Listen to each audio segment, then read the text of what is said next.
Well, welcome to the S&S booth here at the IAAPA 2021 Expo. I'm so excited to be coming to you from the Axis Coaster demo.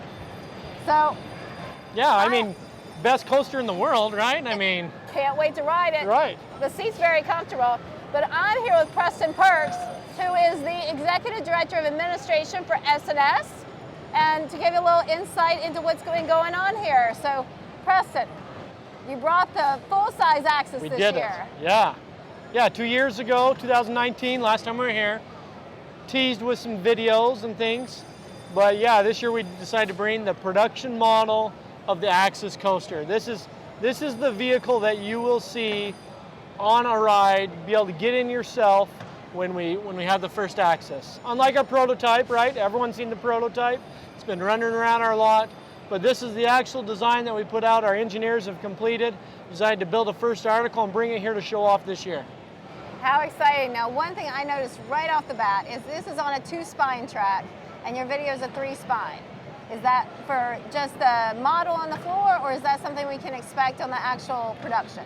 No, this is just for the stand. So if you're actually looking at track and what's going to match, if you look at the Max Force launch coaster or the Steel Curtain vehicle or track, those tracks will actually be pretty much identical to what we're using for the Axis coaster. All right, and then when this goes on to a when, because we're waiting for this to go into a park, right? When this goes in a park, will we see any changes from what y'all have already seen on this train as you manufactured it? You know, from what you're seeing here, it's not really going to be very different, right? On those rides, you're going to have either a 12-passenger train, which is the longest train that we're going to do for this ride. You know, we've talked about this a little bit to where we can't just add vehicles to this ride and make it a higher capacity ride. We can't go longer than 12 because of the dynamics of the ride. We have to make sure that the first vehicle and the last vehicle are sort of doing the same thing. If we get into 14 or 16 or 18 passenger trains, that's so long that we can't control the dynamics as much. So 12 passenger trains is the longest train we're going to have. You may see some 10 passenger trains, some 8 passenger trains, and maybe a few extra trains on the ride to help with capacity. So we're really trying to work with the ride, with the parks to figure out what's the sweet spot. How many passengers do you have? How many trains on there? Because we want to try and get as many riders on as possible. And what is your goal for a throughput per hour? Well, it's all over the place. So our standard model that we're showing here, I think it has 2 or 3 trains. That's at the like 600, 700 people per hour. But we're definitely talking to parks about 1,000 people per hour and what it takes to get 1,000 people per hour, because that's a good sweet spot there. And so we're looking at, 3, 4 trains, different number of passengers out there to be able to do that. All right. And some of the cool things about that, to get that throughput, we're looking at different elements that you get to experience before you even get on the lift. You come out of the track and you're in a suspended version, and before you even get to the lift, we're going to roll you over and you're going to be on top of the track before you even get onto the lift, which is really, really cool. Nice. Y'all have something really special here that's going to be stand out and be another one of those like I feel like it's going to be like the free fly, where we see people constantly going, would you ride this? Would you ride this? Sure. Would you ride this? I'm all in. I can't wait to ride this. Yeah, I mean, you're going to be able to get on a ride that has elements that are found nowhere else. Like, that's sort of our challenge is we're being really creative and figuring out what can this vehicle do with these different types of track positions. And then these elements don't even exist. So we're trying to come up with names. Like if you look at our poster here in the back, you'll see one of the different layouts we've done, and you'll see that there's a lot of funky different names because they don't exist.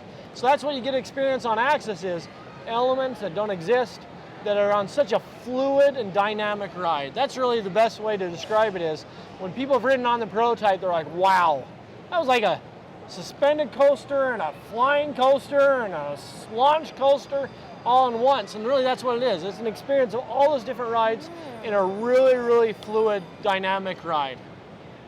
Well, and I know that y'all been focusing a lot of time on the Axis coaster. Yes, we have, yeah. I think we started 6 years ago or so. Wow. Yeah. Wow. Whew. That pandemic threw 2 years into that, unfortunately. Exactly. Now, we've heard a lot in the industry from people that they really use that time to step back and reassess and get creative again without having their normal day-to-day lives. Did anything come out of the quarantine for y'all in that creativity? You know, yeah, I mean, with Axis, that quarantine period and that time period allowed us to do what you see here. I mean, if you look at the chassis, it's so minimalistic. We've been able to move this bar out of the way a little bit, give us a lot of freedom. So, like in our prototype, we sort of had the bars in the face. Now I don't have anything around my head. I can look around, I can see everything. So we were able to make the ride experience a nice rider experience there. But you know, we've come up with other things. We came up with a spin shot for tower rides. That is an opportunity to take those tower rides and put a rotation on the seat. Think about getting up 189 feet, 300 feet in the air and looking straight down. And that's a little bit of a unique thing that we came up with. But you know, we all came of it and thought and came up with different ways of doing things, be a little bit more efficient with how we do things and come out and survive. And now come to thrive, right? All these parks are so busy this year, and we're excited to be able to talk with them and talk about what's going to happen in the next few years with what they're going to do with their parks. So, what do y'all envision for the next 5 years? What are your big goals as a company, other than we know you want to get an Axis coaster installed? What else are you going for? I think that's number one, right? Yes. Number one, we want an Axis ride out there for everyone to experience and to line up for future rides out there. But you know, I think our number one goal is to just continue to be successful with what we're doing, right? We have this new concept.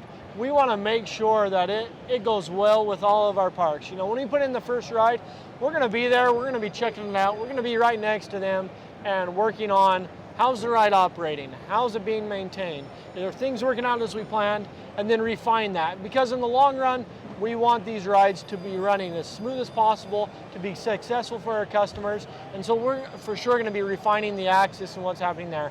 And you know, every 5 to 6 years, we're putting out new rides, so we're not done with just Axis. We're thinking about the next thing, thinking about the next great concept, making sure it's going to work, and you know, I'm sure we'll have the next greatest thing here. Hopefully, you know, 3 or 4 Axises under our belt, running out there with the next big thing to unveil here at IAAPA. That's great. So what's your dream park to install a coaster in that you haven't gotten to yet? That's a loaded question. Because everyone, you know, we love everyone we're working with. You know, we've been able to do with a lot of parks, you know, we're working with all the different park groups. We're doing rides through the years with Six Flags. We've been partnering and working with SeaWorld, you know, the last few years. Working with Cedar Fair on new rides. Yeah. But I even love working with the smaller parks and having the opportunities. You know, one of my favorite experiences is working with some of these smaller parks. You know, Scott Simpson at Playland Castaway Cove, we did the Gale Force ride. He is a small park, he has a small ride there, and we're able to, you know, change the park and make a new ride experience for him. But at the same time, I love working with all these park groups, so, you know, I couldn't pick just one. I love putting them all out there, but I love having the opportunity to work with all of them because they all have different methods and, you know, methods of doing things, different strategies and plans, and so we try and make our rides that fit within those plans with all of them. But yeah, number one, let's get this Axis coaster somewhere, right? I couldn't tell you if we had sold one or not. I know you want to ask that question. Couldn't even tell you. We let the parks do all that. We let them do all the teasing and planning and playing. We got to stay tight-lipped on where that's going to go. Absolutely. I'm sure it won't be long. So tell us a little bit about your role with SNS. What's a day in the work look like for you? Yeah, I mean, it's not all about riding rides and everything. You know, it's really fun when we get to have a prototype out there. But in my role, you know, I work with a lot of different groups, a lot of different organizations in our company, from project management, customer service, technical service, installation, our supply chain and shipping. So I have my fingers in a lot of different things with our great team members. We have a lot of different managers and people that are there that I get to work with, and it make my job great. I love my job. You know, it's not just about coasters and things, but it's the people that we have there, and we have a great team that we're working with. So what is your favorite type of ride in amusement park? Favorite type of ride? I'll tell you, my least favorite is going backwards. You know, with the Axis coaster with the prototype, we plan on going forward and things. We didn't put any brakes on it. Instead, we go backwards to slow down. You know, I'm getting older. Going backwards isn't the greatest thing. I just spent some time with my son on Expedition Everest, and he's 9 years old. I got him on the ride. He was nervous. He rode it 6 times. He loved it. But man, going backwards, I'm just like, okay, take some deep breaths, take some deep breaths. Good, but no, my favorite is fast, high rides. Our launches, I love the launches of the rides. I'm not a big, spinny type guy. These rides though, the way we rotate you and do those things, I love those type of things too. But yeah, fast, high speed thrill, I love it. I like it. Definitely an enthusiast at heart, aren't you? I guess I am. I've sort of gone into that, as I lived in Logan, Utah, right? So I'm from there. I was able to get a job there.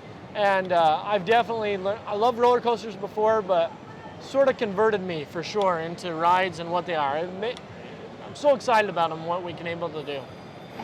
It is. Y'all are doing wonderful things. And Thanks. I know that it felt good to get here with more than a video this year. Right, yeah, I've loved to have been able to interact with all of our friends throughout the world, see them after 2 years, face to face. There's nothing like that. And showing this off has been really, really fun. Good. Glad. It looks like it's been a great show. Have you had great traffic at the booth? Those buyers are walking through, we hope? Sure. We make our appointments. That's the biggest thing for us, making appointments with those around us. Anyone wants to walk in and talk with us, but we've been excited just to show people on the floor access. A lot of people that want to see the ride, they're not going to buy a ride, right? They want to get on the ride. So we're excited to show them those, but we've definitely been able to talk with a lot of key individuals and talk through what's happened in the past year and what's going to happen in the next few years. That's it. Well, Yeah. It sounds like it's been a great week so far. You got one more day? Fantastic. Yep, we got one more day. We got Friday. Friday's usually a little bit slower. Have a lot of other people, the public, come in, get to see the ride. So I'm sure we'll have a lot more fingerprints on this thing by the end of tomorrow. Definitely. Lots of people trying out the seats. And Yeah. Only Yeah. special people so far. We don't just stand here and let this open. So you're one of the special individuals that have been able to sit in the ride. all for the Yeah. name of American Coaster Enthusiasts. We bring it to you so For that sure. you can see how it looks. I'll say it's very comfortable. Yeah, having an interview in this thing's been great. Yeah, I could sit here and relax for a bit. This is my first time in the seat for the show, so this is great. That's great. Oh, Preston, thank you so much for your time. Yeah. We hope you all enjoyed this look into the IAAPA Expo today with American Coaster Enthusiasts live from the S&S booth here at the IAAPA 2021 Expo. All right. Thanks for coming.